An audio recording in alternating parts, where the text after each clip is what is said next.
1940च्या आसपास 21 वर्षाचा करीम लाला हा अफगाणिस्तानी पठाण पैसे कमावण्याची जबरदस्त इच्छा घेऊन मुंबईत आला. आल्यानंतर काही काळ त्यानं नीतिनेमानं कामं केली, पण जेवढा पैसा त्याला हवा होता तेवढा काही त्याला त्या कामातून मिळत नव्हता. मग गाड्यानं 2 नंबरच्या धांद्यात उतरून दारू तस्करी सुरू केली. पुढे त्या कामाचा आवाका वाढवण्यासाठी त्यानं स्वतःची एक गँग सुद्धा बनवली. त्या गँगमार्फत त्यानं खंडणी, अवैध दारू विक्री, हिऱ्यांची तस्करी, जुगाराचे अड्डे सुरू केले. ती मुंबई अंडरवर्ल्डची सुरुवात होती. 1950 सालापर्यंत मुंबईत अंडरवर्ल्डनं महाकाय स्वरूप प्राप्त केलं. कारण तिथून पुढं म्हणजे साधारण 1950 पासून 1970 पर्यंत करीमलालाच्या जोडीला हाजी मस्तान आणि वरदराजन मुदलियार हे आणखी 2 डॉन जोडले गेले आणि त्या तिघांनी मिळून मुंबईच्या अंडरवर्ल्ड जगतावर एक हाती सत्ता ठेवली. पण 70-80च्या दशकात साबिर इब्राहिम कासकर आणि दाऊद इब्राहिम कासकर नावाच्या 2 भावांनी अंडरवर्ल्डमध्ये शिरकाव केला आणि पुढच्या काही दिवसातच त्यांनी करीमलाला, हाजी मस्तान आणि वरदराजन यांनी बनवलेल्या सत्ता साम्राज्याला कायमचा सुरुंग लावला. साध्या चोरीपासून लोकांच्या हत्या करण्यापर्यंत गुन्हेगारी क्षेत्रातला एकही असा गुन्हा नाही जो दाऊदच्या नावावर लागला नाही. अगदी भारतावरचा राग काढण्यासाठी त्यानं पाकिस्तानसोबत मिळून मुंबईवर 13 ठिकाणी बॉम्ब हल्ले सुद्धा केले, ज्यामध्ये शेकडो मुंबईकरांना त्यांचा जीव गमवावा लागला.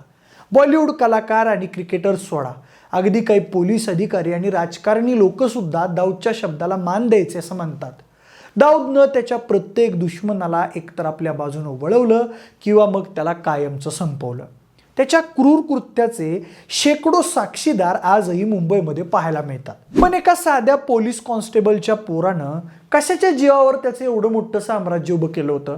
मुंबई पोलिसांवर जे आरोप केले जातात की त्यांनी सुरुवातीच्या काळात दाऊद बाबतीत कठोर पावलं उचलली नाहीत म्हणून दाऊदला हातपाय पसरायला मदत झाली, त्यात खरंच तथ्य आहे का? दाऊदच्या या ओव्हरऑल गुन्हेगारी कारकिर्दीचा आढावा घेतलाय क्राईम रिपोर्टर आणि प्रसिद्ध लेखक हुसेन जैदी यांनी त्यांच्या डोंगरी ते दुबई या पुस्तकातून. आजच्या या व्हिडिओमध्ये आपण दाऊद इब्राहिम कासकर याचा मुंबईत उदय कसा झाला आणि पुढे जाऊन तो इंटरनॅशनल कीर्तीचा डॉन कसा बनला याबद्दलची काही तथ्य जाणून घेणार आहे. नमस्कार, मी प्रथमेश आणि तुम्ही पाहताय विशेष भारी. मंडळी, तसं पाहिलं तर 70-80च्या दशकात गुन्हेगारी जगतात प्रवेश केल्यापासून दाऊद कायमच चर्चा आणि वादांचा केंद्रबिंदू राहिलेला आहे. दाऊदचे वडील इब्राहिम कासकर हे मुंबई पोलिसात कॉन्स्टेबल होते. डोंगरी नागपाडा भागामध्ये कॉन्स्टेबल इब्राहिम कासकर यांना खूप मान होता. त्यांच्या प्रामाणिकपणाबद्दल अनेकदा वरिष्ठांकडून त्यांचं कौतुकही व्हायचं असं हुसेन जैदी लिहितात. आमिना कासकर या इब्राहिम कासकर यांच्या पत्नी, त्या दोघांना एकूण 12 मुलं.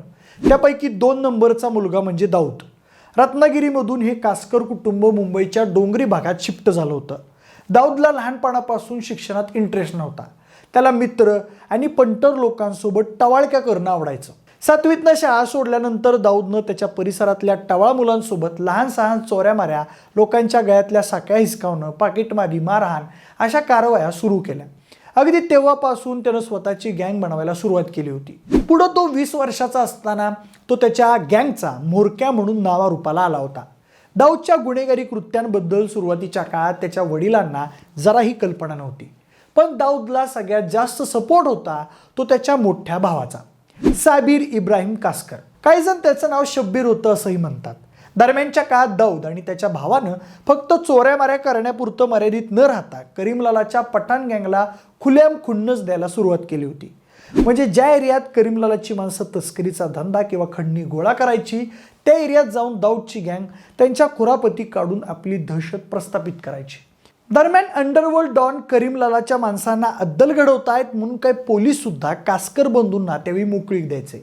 त्यात कासकर कॉन्स्टेबलची पोरं म्हणून त्यांच्या सुरुवातीच्या टप्प्यातल्या गुन्ह्यांना मुंबई पोलिसांनी जास्त सिरियसली घेतलं नाही. वेगवेगळ्या गुन्ह्यात नावं यायची तेव्हा वरिष्ठ अधिकारी इब्राहिम कासकर यांना पोरांना समज द्या, निदान पुढं अवघड होईल अशी ताकीद द्यायचे.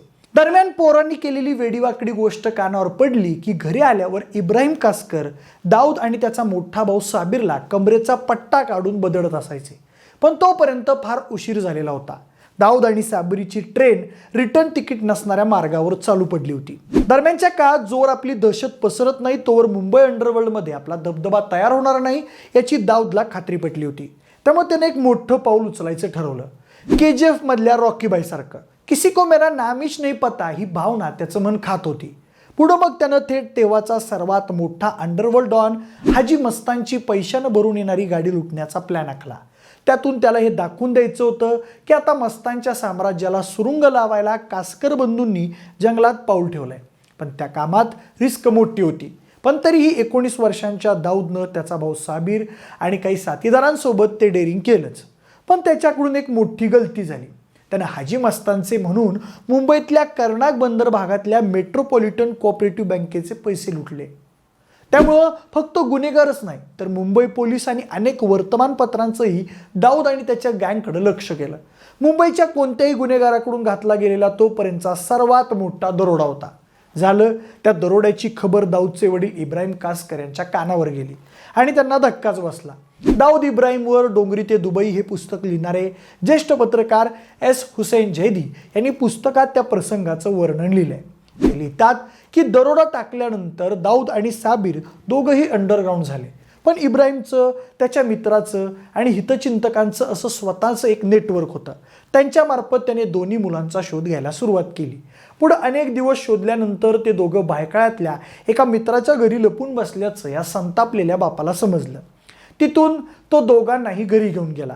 ते दोघे भाऊ आई अमिनाचा ओरडा आणि शिव्याशाप मानाखाली घालून ऐकत असतानाच माळ्यावर जाऊन इब्राहिमनं स्टीलचं कपाट उघडलं. क्राईम ब्रांचचा हेड कॉन्स्टेबल म्हणून अभिमानानं जो चामडी पट्टा तो घालायचा तो घेऊन इब्राहिम खाली आला. संतापलेल्या इब्राहिमनं दोन्ही मुलांना इतकं झोडपून काढलं की त्यांच्या पाठीची सालटी निघाली. शेवटी इतरांनी इब्राहिमला पकडून हातातून बेल्ट हिसकावून घेतल्यानंतर तो मार थांबला. पण हा बाप इतक्यावर थांबला नाही. अमिनानं या दोघांना अन्न पाणी देण्यापूर्वीच इब्राहिमनं त्यांना फरफडत घराबाहेर काढलं, टॅक्सीत कोंबलं आणि क्राईम ब्रांचला नेलं. तिथल्या अधिकाऱ्यांच्या पायावर आपल्या मुलांना घालत तो हात जोडून रडू लागला. मुलांनी केलेल्या लाजिरवाण्या कामाबद्दल त्याने अधिकाऱ्यांची माफी मागितली. दाऊद आणि शब्बीरची केविलवाणी अवस्था आणि इब्राहिमचा सच्चेपणा पाहत क्राईम ब्रांचच्या अधिकाऱ्यांनी त्या दोघांना स्वतःच्या मारातून सूट दिली. पुढं अशा अनेक घटना घडल्या जिथं दाऊदला आपोआप सूट मिळाली. पण रक्त सळसवणारी ती एक घटना आणि त्यानंतर मिळालेली 15 मिनिटांची प्रसिद्धी इब्राहिमला भावली. कदाचित त्याच घटनेनं दाऊद इब्राहिममधल्या डॉनला जन्म दिला. म्हणजे त्या दरोड्यानंतर ज्याच्या त्याच्या तोंडावर आपलं नाव या गोष्टीनं दाऊदला एक प्रकारे किक बसली आणि त्यानं पुढं जाऊन आपण मस्तानपेक्षा मोठा डॉन होणार हे मनाशी पक्कं केलं. पण दाऊदची अंडरवर्ल्डमधली ती सनसनाटी एंट्री अंडरवर्ल्डमधील प्रस्थापित भाई लोकांना आवडली नाही. त्यानंतर मुंबई अंडरवर्ल्डमध्ये भयंकर मोठा गँग वॉर आणि रक्तपाताला सुरुवात झाली. पठाण गँग आणि दाऊद गँगमध्ये सातत्यानं वर्चस्ववादावरून वाद होऊ लागले. त्यातून गोळीबाराच्या घटना घडू लागल्या आणि सामान्य मुंबईकर आपला जीव मुठीत घेऊन जगू लागला. पुढं दाऊदनं त्याच्या भावासोबत जी गँग बनवली होती त्याला मीडियानं डी कंपनी म्हणजेच दाऊदची कंपनी असं नाव दिलं. दरम्यानच्या काळात अरुण गवळीची बियारे टोळी, अश्विन नाईक गँग, मन्या सुर्वे गँग, बडा राजन गँग अशा अनेक 101 खुंकार गुन्हेगारांच्या टोळ्यांचा मुंबई अंडरवर्ल्डमध्ये उदय होत गेला आणि त्यांच्यात पुन्हा वर्चस्ववादाची लढाई उभी राहिली. पण अजूनही पठाण गँग आणि दाऊदची डी कंपनी यांच्यातच रक्तरंजित गँग वॉर सुरू होता. पुढं डी कंपनी आणि पठाण गँग यांच्यातला संघर्ष इतका टोकाला गेला की पठाण गँगच्या काही माणसांनी मन्या सुर्वे आणि त्याच्या पंटर लोकांना घेऊन दाऊदच्या भावाची म्हणजेच साबिर कासकरची अतिशय नाट्यमयरित्या पेट्रोल पंपावर हत्या केली. त्या घटनेनंतर मुंबईच्या गुन्हेगारी विश्वात प्रचंड मोठी खळबळ माजली. दाऊद तर लगाम सुटलेल्या घोड्यासारखा उधाला, बदल्याच्या भावनेनं पुरता पिसाटला. तोपर्यंत त्याच्या गँगमध्ये छोटा राजन या मास्टर माइंडची एंट्री झाली नव्हती. पण 1984 साली एक घटना घडली आणि छोटा राजन दाऊद एकत्र आले. त्याचं झालं असं, कुंजू नामक एका गुंडानं बडा राजनची हत्या केली आणि त्याचा बदला घेण्यासाठी बडा राजनच्या गँगमध्ये राईट हँड म्हणून काम करणारा राजेंद्र निकाळजे पुढं आला. त्यानं अतिशय फिल्मी स्टाईलमध्ये फुल टू प्लॅनिंग करून हॉस्पिटलमध्ये कुंजूचा गेम वाजवला आणि त्या हत्याकांडानंतर राजेंद्र निकाळजे छोटा राजन म्हणून उदयास आला. त्या छोटा राजननं बडा राजनच्या हत्येचा जो फिल्मी स्टाईल बदला घेतला ते पाहून दाऊद प्रभावित झाला. त्यानं छोटा राजनला डी कंपनीत जॉईन व्हायची ऑफर दिली आणि राजननं ती स्वीकारली. छोटा राजन जॉईन झाल्यानंतर दाऊदची ताकद भयंकर वाढली. असं म्हणतात दाऊदला मुंबईतला सगळ्यात मोठा डॉन बनवण्यात छोटा राजनचा सर्वात मोठा वाटा होता. दरम्यान पुढं दाऊदनं आपल्या भावाच्या हत्येचा बदला घेतलाच. त्या कामी त्याला छोटा राजनची मदत झाली. त्याने 1986 साली नाट्यमयरित्या करीमलालाचा पुतण्या समाद खानची हत्या घडून आणली. मंडळी, खरं तर त्याच्या आधीच म्हणजे 1983 साली मुंबई पोलिसांनी गुन्हेगारीला आळा घालण्यासाठी एन्काउंटर करायला सुरुवात केली होती. त्याचा पहिला बळी ठरला मन्या सुर्वे हा दाऊदचा विरोधी.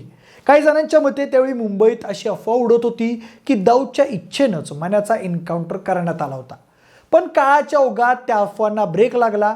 म्हणजे 1986 ते 87 साली येईपर्यंत दाऊद मुंबईतल्या सगळ्या छोट्या मोठ्या टोळ्यांना मागं सारून अंडरवर्ल्डचा किंग बनला होता.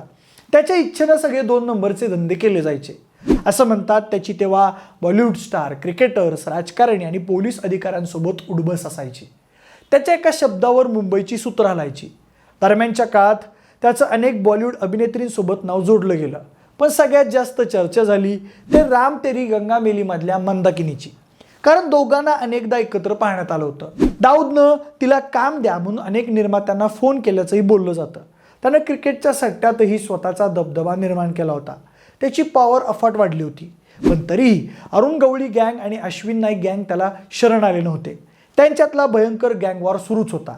तो रोखण्यासाठी मुंबई क्राईम ब्रांचनं 1983 साली स्पेशल टास्क फोर्सची टीम तयार केली होती, ज्यांना आपण एन्काउंटर स्पेशलिस्ट म्हणून ओळखतो. त्या एन्काउंटर स्पेशलिस्ट आणि अरुण गवळीची धास्ती घेऊन दाऊद मुंबई सोडून दुबईला पळून गेला. पण त्यानंतरही दाऊदच्या डी कंपनीचे उद्योग सुरूच राहिले, जे की छोटा राजांच्या इशाऱ्यावर चालू होते. पुढे मुंबई नाही तर डी कंपनीनं भारताबाहेरही कारवाया सुरू केल्या. पुढे दाऊदनं त्याच्या बहिणीच्या नवऱ्याचा बदला घेण्यासाठी अरुण गवळीच्या 2 शार्प शूटर्सना संपवण्याचा प्लॅन केला आणि छोटा शकीलच्या मदतीनं 1992 साली मुंबईत जे हॉस्पिटल हत्याकांड घडवून आणलं. तेव्हा दाऊद आणि छोटा राजन यांच्यातले संबंध बिघडत चालले होते. पुढे 1993 साली दाऊदनं मुंबईमध्ये साखळी बॉम्बस्फोट घडवून आणले आणि त्यानंतर छोटा राजननं दाऊदपासून कायमची फारकत घेतली. एवढंच नाही तर तो दाऊदच्या नरडीचा घोट घेण्यासाठी असूसला होता. त्या मुंबई बॉम्ब हल्ल्यात जवळपास 257 लोक ठार झाली तर 700 जण जखमी झाली होती. त्या घटनेनंतर दाऊद भारतासाठी मोस्ट वॉन्टेड गुन्हेगार झाला. असं सांगितलं जातं की दाऊदनं पाकिस्तानी गुप्तचर संघटना ISIच्या मदतीनं भारतामध्ये बॉम्ब आणि शस्त्र स्मगल करून आणली आणि 12 मार्च 1993 रोजी मुंबईत साखळी बॉम्बस्फोट घडवून आणले होते. पण त्या घटनेची पार्श्वभूमी सांगताना माजी पोलीस अधिकारी राकेश मारे असं सांगतात की अयोध्येत बाबरी मस्जिद पाडल्यानंतर मुंबईत भयंकर मोठ्या दंगली उसळल्या होत्या. त्या दंगलीत अनेक मुस्लिम कुटुंबांना फटका बसला आणि त्यानंतर मुसलमानांनी दाऊदकडे मदत मागितली होती. पण त्यानं मदत केली नाही म्हणून काही मुसलमान महिलांनी दाऊदला बांगड्या पाठवल्याची चर्चा होती. त्याचा राग मनात ठेवून दाऊदनं ते राक्षसी कृत्य घडवून आणलं होतं, असं मुंबईचे माजी पोलीस कमिशनर राकेश मारे यांनी त्यांच्या लेट मी से इट नाव या आत्मचरित्रात सांगितलंय. पुढे मग डी कंपनीचे सदस्य असणाऱ्या छोटा शकील, टायगर मेमन, याकूब मेमन आणि अबू सालेम या सगळ्यांवर 1993च्या मुंबई बॉम्बस्फोटासंबंधीचे विविध आरोप लागले. त्यापैकी अबू सालेमला जन्मठेपेची शिक्षा झाली तर याकूब मेमनला दोषी आढळल्यानंतर फाशीची शिक्षा देण्यात आली. दाऊदचे लष्कर-ए तोयबा आणि ओसामा बिन लादेनच्या अल कायदाशीही संबंध असल्याचे आरोप झाले होते. 9/11च्या वर्ल्ड ट्रेड सेंटर हल्ल्यामागं दाऊदचा हात असल्याचा आरोप अमेरिकन सरकारनं केला होता. Dawood specially designated global terrorist असल्याचं म्हणत अमेरिकेनं दाऊदची विविध देशातली मालमत्ता जप्त करण्याची मागणी युनायटेड नेशन्सकडे केली होती. दरम्यान त्यानंतर दाऊदनं दुबईतून आपलं बस्तान हलवलं आणि पाकिस्तानची कराची गाठली. आजही 70 वर्ष उलटून गेलेला दाऊद तिथंच राहतो असं सांगितलं जातं. मागच्या काही दिवसांपूर्वी मोदी दाऊदला भारतात आणण्यात अपयशी ठरलेत का याबद्दलचा एक डिटेल व्हिडिओ आपण केलेला आहे. दाऊदला पाकिस्तानी गुप्तचर संघटना ISIचा पाठिंबा असल्याचं बोललं जातं. आजवर अनेकदा दाऊद आजारी असल्याच्या, त्याचा मृत्यू झाल्याच्या वावड्या उठल्या. पण दाऊद आणि त्याचं कुटुंब व्यवस्थित असल्याचं अनीस इब्राहिमनं IANS वृत्तसंस्थेला दिलेल्या मुलाखतीत म्हटलेलं होतं. अनीस हा दाऊदचा भाऊ असून सध्या तो डी कंपनीचे सगळे व्यवहार पाहतो असा त्याच्यावर आरोप आहे. दरम्यान दाऊद पाकिस्तानात असून त्याची मुलगी महारूखचा विवाह माजी पाकिस्तानी क्रिकेटपटू जावेद मियादादच्या मुलाशी झाल्याचाही द क्विंटच्या या बातमीत उल्लेख झाला होता. दाऊद आणि त्याच्या भावांनी डी कंपनीच्या मार्फत UAE आणि पाकिस्तानमध्ये लक्झरी हॉटेल्स आणि बांधकाम प्रकल्प सुरू केले असल्याचंही अनीसने त्या मुलाखती दरम्यान मान्य केल्याचं त्या बातमीत म्हटलंय. दाऊदच्या ठाव ठिकाण्याविषयी बोलताना लेखक आणि ज्येष्ठ पत्रकार हुसेन जैदी यांनी 2019 मध्ये द क्विंटला दिलेल्या मुलाखतीत म्हटलं होतं की दाऊद कुठे आहे हे एजन्सीजना माहीत आहे. अगदी कोणती गल्ली कोणतं घर हे सगळं माहीत आहे. पण दाऊदचा मुलगा मोईन आता अगदी धार्मिक झाला असून त्यानं मोठी दाढी ठेवली असल्याचं मला गुप्तचर यंत्रणेतल्या एकानं सांगितलं होतं. जर तुम्हाला इतकं सगळं माहिती असेल, तुम्हाला दाऊद कुठे राहतोय ते माहिती आहे, त्याचा मुलगा काय करतोय ते माहिती आहे, त्याची मुलगी लंडनच्या कोणत्या कॉलेजात आहे ते माहिती आहे, मग तुम्ही दाऊदला परत का आणत नाही? पण नंतर माझ्या लक्षात आलं की त्यांना दाऊदला परत आणायचं नाहीये, त्याला परत आणण्यासाठीची राजकीय इच्छाशक्ती नाही. दाऊदच्या बाबत अडचण अशी आहे की त्याला मुंबईत वा भारतात आणलं तर त्याच्याशी संबंध असणाऱ्या नेत्यांची वा राजकारण्यांच्या विषयीची माहितीही उघड होईल. दाऊदच्या नेत्यांसोबतचे संबंध जाहीर होतील. त्यामुळे दाऊद परत न येणंच त्यांच्यासाठी सोयीचं आहे. म्हणजे आजवर बॉलिवूडनं वेगवेगळ्या सिनेमातून दाऊदचं चित्रण केलेलं आहे. Company, shootout at Lokhandwala, shootout at Wadala, once upon a time in Mumbai, black Friday अशा अनेक सिनेमांमधून मुंबईतल्या गुन्हेगारी विश्वाचं आणि दाऊद इब्राहिमचं चित्रण करण्यात आलं आहे.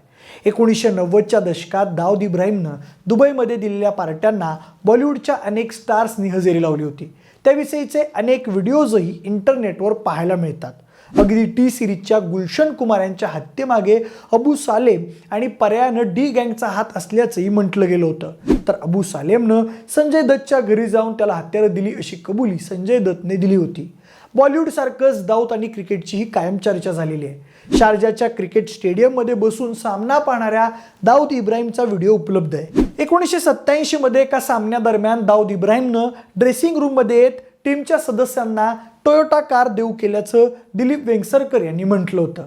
तर कपिल देव यांनी त्याच प्रसंगाविषयीची आठवण इंडिया टुडेला सांगितली होती. तेव्हा कपिल देव म्हणाले होते, मला तो व्यक्ती मुंबईचा दाऊद इब्राहिम नावाचा स्मगलर आहे हे माहिती नव्हतं असंही त्यांनी सांगितलं होतं. म्हणजे दाऊद इब्राहिमच्या बातम्या यो नाही हो, पण तो कायमच चर्चेत असतो. त्याविषयी बोलताना मुंबई क्राईम रिपोर्टर असोसिएशनचे माजी अध्यक्ष सुधाकर कश्यप म्हणाले होते की दाऊद बातम्यांमध्ये असतो कारण त्या बातम्या नॅशनल इंटरनॅशनल असतात, भारतीय मीडियासाठी महत्त्वाच्या असतात आणि अशी बातमी आली की इतर बातम्या बाजूला पडतात. दरम्यान हुसेन झेदी यांनी एकदा सिक्रेटली फोनवरून दाऊदची मुलाखत घेतली होती. ती मुलाखत त्यांनी आहे तशी त्यांच्या डोंगरी ते दुबई पुस्तकात छापलेली आहे. आतापर्यंत दाऊदबद्दल इतकी माहिती आपल्या यंत्रणांकडे आहे, पण अजूनही त्याची गचुंडी पकडून त्याला भारतात आणायचं कोणी मनावर घेत नाहीये. बाकी पोलीस कॉन्स्टेबलच्या या पोरानं भारताला ज्या आयुष्यभराच्या जखमा दिल्यात, आपल्या पोरांना नशेच्या गर्दीत अडकवलंय, ते विसरून अजिबात चालणार नाही. तुम्हाला व्हिडिओ कसा वाटला ते आम्हाला कमेंट करून नक्की सांगा. जर हा व्हिडिओ आवडला असेल तर लाईक आणि शेअर करा. सोबतच आपले विशेष बारी यूट्यूब चॅनलला देखील सबस्क्राईब करा. जर हा व्हिडिओ तुम्ही फेसबुकवर पाहत असाल तर तिथंही आम्हाला फॉलो करायला अजिबात विसरू नका. धन्यवाद.